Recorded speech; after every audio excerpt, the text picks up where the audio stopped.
नमस्कार, एक बार फिर से आप सभी का स्वागत है। इस वीडियो के माध्यम से मैं बहुत यूजफुल जानकारी आप लोगों के साथ शेयर करूंगी। अगर आप पे कोई भी केस चल रहा है, कोर्ट केस चल रहा है, चाहे 498A का हो, 125 CRPC का हो, DV एक्ट का हो, 406 का हो, कोई भी आपके ऊपर केस चल रहा है, उस पर आदेश हो गया है। आदेश को चैलेंज करने के लिए आपके पास 90 दिनों का समय मिलता है। अगर वो 90 दिनों का समय बीत जाए तो भी क्या आप आदेश को चैलेंज कर सकते हैं? और कहाँ चैलेंज कर सकते हैं, कैसे चैलेंज कर सकते हैं, किस सेक्शन के अंतर्गत करते हैं, साथ ही कितने दिन का और आपको ग्रेस पीरियड मिल जाता है। क्या 90 दिन की जो समय सीमा है वो 1 साल 2 साल बाद तक अप्लाई होती है कि आप 1 साल बाद भी रिवीजन में जा सकते हैं, स्टे में जा सकते हैं, या 90 दिन के बाद आपको कुछ हफ्ते या कुछ दिन का ही समय मिलता है रिवीजन में जाने का। ये वीडियो बहुत लोगों के द्वारा पूछे गए सवाल पर आधारित है, जहां पर कई सारे व्यूअर्स ने ये सवाल किया था कि रिवीजन में जाने का मैक्सिमम टाइम कितना है। 30 से लेकर 90 दिन का समय रिवीजन में जाने का होता है। मैक्सिमम 90 डेज का समय है। उससे ज़्यादा आपको कुछ दिन मिल जाते हैं। अगर आपके साथ कुछ प्रॉब्लम है तो आप कोर्ट में उसका रीज़न बताकर कुछ दिन का समय और ले सकते हैं कोर्ट से, लेकिन कुछ दिन का ही ले सकते हैं, साल का नहीं। अगर आप कोर्ट के आदेश से सहमत नहीं हैं, कोई भी फैसला हो गया है, उसमें स्टे लेना चाहते हैं, उस पर पुनर्विचार कराना चाहते हैं या उसे रद्द कराना चाहते हैं, तो उसके लिए आपको रिवीजन या अपील में जाना होता है अपर न्यायालय में, जिसके लिए आपको मैक्सिमम 90 डेज का समय दिया जाता है। जैसे आपके ऊपर 125 CRPC का मेंटेनेंस का आदेश हो गया है तो आपको अधिकतम 90 दिनों की समय सीमा दी गई है कि आप अगर लोअर कोर्ट से फैसला हुआ है तो उसे हाई कोर्ट में चैलेंज करें 90 दिनों के भीतर। अगर 90 दिन से 10-15 दिन या 1 महीने अधिक हो गया है तो आप कोई वैलिड रीजन देकर थोड़ा और समय ले सकते हैं, लेकिन वो रीजन वैलिड ही होना चाहिए। कोई मेडिकल इशू है या कुछ समस्याएं हैं तो वो आप कोर्ट के समक्ष प्रूफ लगाकर साबित करें कि किस वजह से आप थोड़ा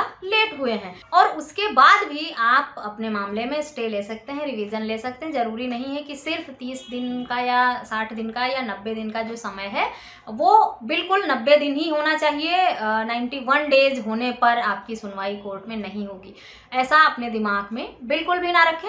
जब आपके केस में फैसला हो, ये वीडियो सिर्फ एक जनरल इंफॉर्मेशन के लिए है कि लोगों के दिमाग में ये हो जाता है, घर बैठे बैठे सोच लेते हैं कि अपील में जाने का समय तो सिर्फ 90 दिनों का है, 90 दिन बीत गया, 95 डेज हो गए हैं या 100 डेज हो गए हैं, तो अब अपील में जाने का ऑप्शन भी नहीं बचा मेरे पास। ऐसा बिल्कुल भी नहीं है। जिस भी केस का फैसला हुआ है, आप अपने यहाँ के किसी लोकल लॉयर से मिलें और उनसे पूरा मामला बताएं, डिस्कस करें और उन्हें बताएं कि इस वजह से आप थोड़ा लेट हो गए, समय का अभाव था या पारिवारिक कुछ परेशानियां थी, लेकिन उन्हें आपको अपील में जाना है, इस फैसले को चैलेंज करना है या रिवीजन लगाना है इसमें या स्टे लेना है।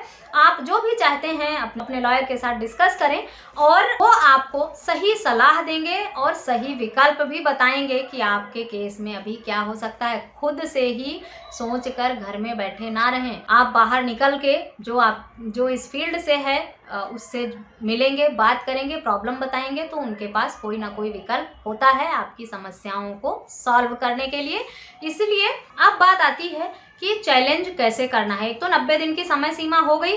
लोगों का फिर ये भी सवाल था कि हमें किस कोर्ट में जाकर अपील करना होता है, रिवीजन लगाना होता है, या जो आदेश हुआ है उसे चैलेंज करना है या स्टे लेना है। अगर आदेश मजिस्ट्रेट कोर्ट से हुआ है तो आपको सेशन कोर्ट में अपील में जाना होता है, और अगर फैमिली कोर्ट का आदेश है तो आपको हाई कोर्ट में अपील में जाना होगा, और हाई कोर्ट का फैसला है तो आपको सुप्रीम कोर्ट में चैलेंज करना होगा। लेकिन जो निर्धारित समय दिया गया है उसी के भीतर आप रिवीजन में जा सकते हैं। ऐसा नहीं है कि आप 1-2 साल बाद जागें और सोचें अब मुझे अपील में जाना है, इस आदेश को चैलेंज करना है। अब जान लेते हैं कि अपील और रिवीजन ये दोनों अलग कैसे हैं और दोनों में क्या फर्क है। अपील आप 30 दिन के अंदर कर सकते हैं, रिवीजन के लिए आपको 90 डेज का समय दिया जाता है।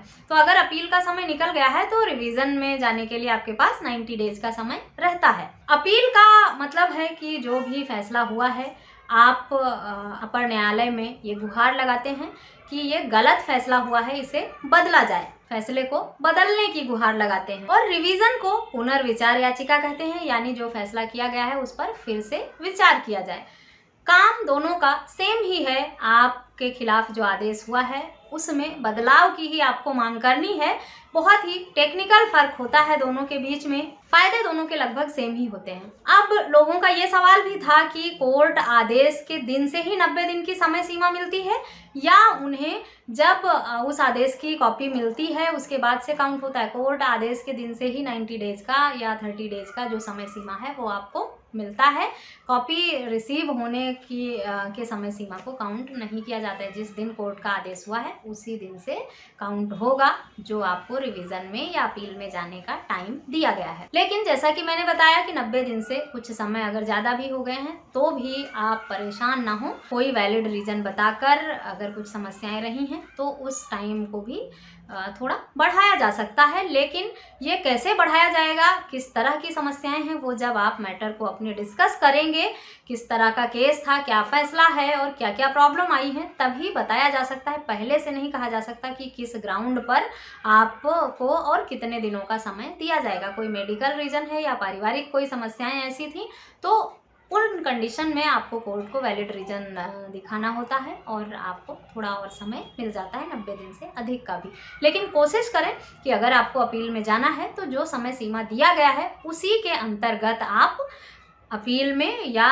रिवीजन में जाएं, क्योंकि जब आदेश को स्टे ही लेना है, चैलेंज ही करना है, बदलवाना ही है, तो फिर अपना समय खराब क्यों करना। जल्द से जल्द और कम समय में हमें आगे कोर्ट में अपनी एप्लीकेशन लगा देनी चाहिए। रिवीजन में जाने के का जो लीगल प्रोसेस है उसमें आपको एक क्रिमिनल रिवीजन फाइल करना होता है। उसके साथ ही साथ अंडर सेक्शन 5 लिमिटेशन एक्ट की एक एप्लीकेशन लगानी होती है और कोर्ट में एप्लीकेशन लगाने के बाद, प्रूफ देने के बाद, जिस भी वजह से आप रिवीजन में या चैलेंज कर रहे हैं अपने केस को, अपील में जा रहे हैं, वो सारे प्रूफ आपको देने होंगे और फिर कोर्ट के समक्ष प्रूफ करना होगा। साथ ही कोर्ट को कन्विंस करना होगा कि वो आपके द्वारा कही गई जो बातें हैं उनको ध्यान में रखते हुए फैसले पर फिर से विचार करे या उसे बदले।